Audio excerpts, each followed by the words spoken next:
la Brenne était romaine. C'est le nom de la conférence organisée samedi 11 mai à Martizé.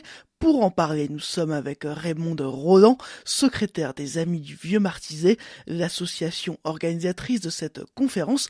Alors, Raymond Roland, la Brenne avait quelle importance à l'époque romaine ? D'après les fouilles qui ont été faites non seulement à Martizé mais dans toute la région, la Brenne n'était pas excessivement peuplée, mais on a quand même beaucoup de vestiges qu'on dit gallo-romains. Voilà. Et justement, ces vestiges romains qui ont été découverts, quels sont-ils ? Alors, les vestiges, on a des restes de villas. À Paulnay, on a même des restes de thermes.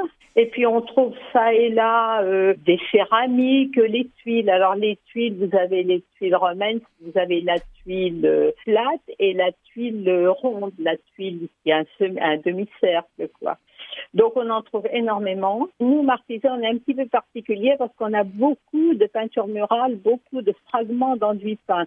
Mais ça, on n'en trouve pas partout. On trouve aussi ça et là des mosaïques. Si vous prenez les ouvrages de Gérard Coulon, il parle d'Azelferron, de Paulnay. Il parle de beaucoup de communes dans les environs, qui ont trouvé des vestiges. On nous a même apporté au musée, voilà quelque temps, de la céramique couche, donc qui est très très bien décorée. Je ne suis pas une spécialiste, mais quand on a vu la personne arriver avec ces céramiques, avec une collègue du musée, on a dit, oh là là, ça nous rappelle quelque chose dans le musée. Et donc, là, il les avait trouvés à Paulnay, mais dans les années 50, lors de sa jeunesse, quand il se promenait. Donc, voilà, pas mal de céramiques, effectivement. Alors, Gérard Coulon, vous en avez parlé, c'est conférencier.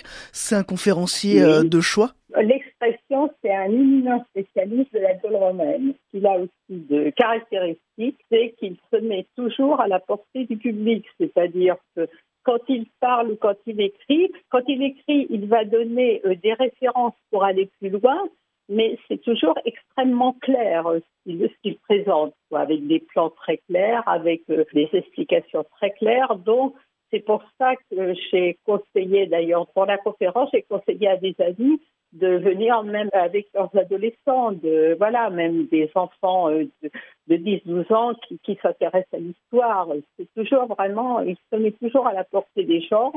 C'est vraiment très, très agréable. De quoi est-ce qu'il va parler exactement, Gérard Coulon ? Vous savez un petit peu ? Oui, je le sais parce que j'ai déjà assisté quelques années à cette conférence et en plus, il a l'ouvrage qui correspond à cette conférence. Quand il a proposé d'intervenir à Martizé, je savais déjà qu'il allait parler de Martizé entre autres parce que dans son ouvrage et dans sa conférence, dans la première partie, il présente les personnes qui ont fait des fouilles ou qui ont mis les objets au jour ou qui même après ont fait des comptes rendus sur le sujet. Il présente les personnes et dans ces personnes de la région, vous avez des personnages comme l'abbé Voisin et autres. Et vous avez 3 personnes de Martizé, dont l'instituteur qui a commencé à initier les fouilles de la villa gallo-romaine avec ses élèves en 1946. Une autre personne qui a continué les fouilles. Enfin, il y a un certain nombre de personnes.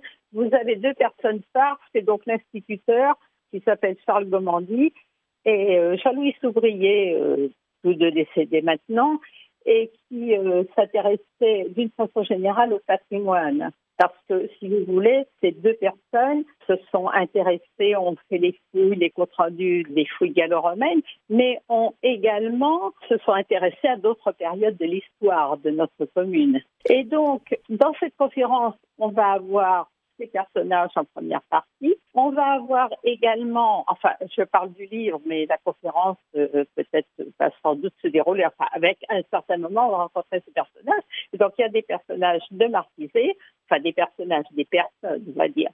Et puis ensuite, dans les communes, quand il va parler des vestiges gallo-romains dans les communes de la Brenne, il y a Martizé qui a sa bonne place. Les personnages gallo-romains, on n'a pas réellement des noms. On a des hypothèses de noms qui auraient donné le nom à la commune de Martizé. Alors cette conférence est organisée par votre association Les Amis du Vieux Martizé. Elle va se faire dans le cadre de votre assemblée générale.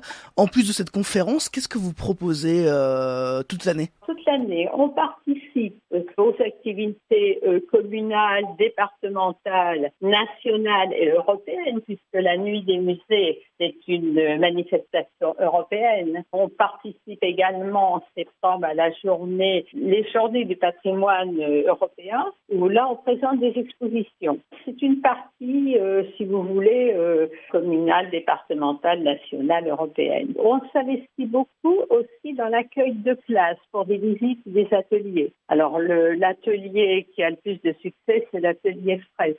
Pendant les vacances scolaires, on reçoit des enfants en atelier également. Alors là, ils y viennent à titre individuel. On organise des sorties dans le cadre du réseau Écomusée de la Brenne. Par exemple, l'an dernier, à propos des scolaires, on a reçu, ça n'est pas un nombre très important, mais on a quand même reçu 12 classes, c'est-à-dire 264 enfants à ce niveau-là. Là, on est tourné vers le jeune public pour ce qui est scolaire et pour ce qui est aussi pendant les ateliers, pendant les vacances, pendant les congés scolaires. Tout ce que vous proposez, l'objectif, c'est de mieux faire découvrir l'époque gallo-romaine? Pas que l'époque gallo-romaine d'ailleurs, parce que le musée a une riche collection d'outils de la préhistoire. Ces outils ont été fournis pour la plupart par les personnes de notre environnement, notamment des agriculteurs qui ont retrouvé des pierres taillées, voire des pierres polies dans leurs champs. Donc, le musée de Martizé, c'est la période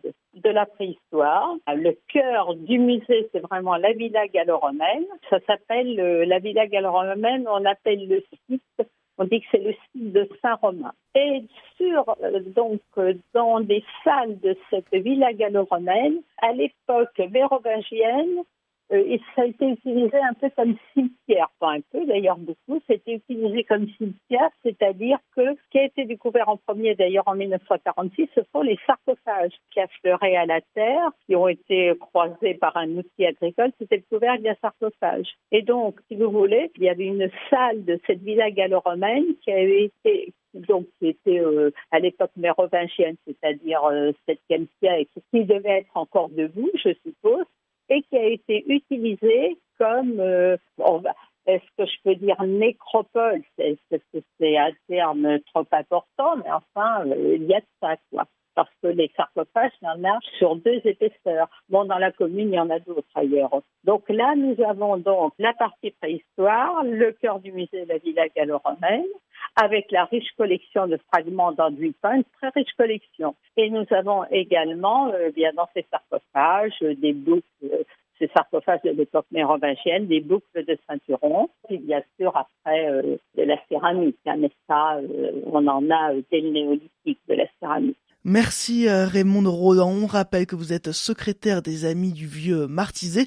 Vous nous parliez d'une conférence nommée Quand la Brenne était romaine, organisée samedi 11 mai, salle Monticello à Martizé à 16h. L'entrée est gratuite.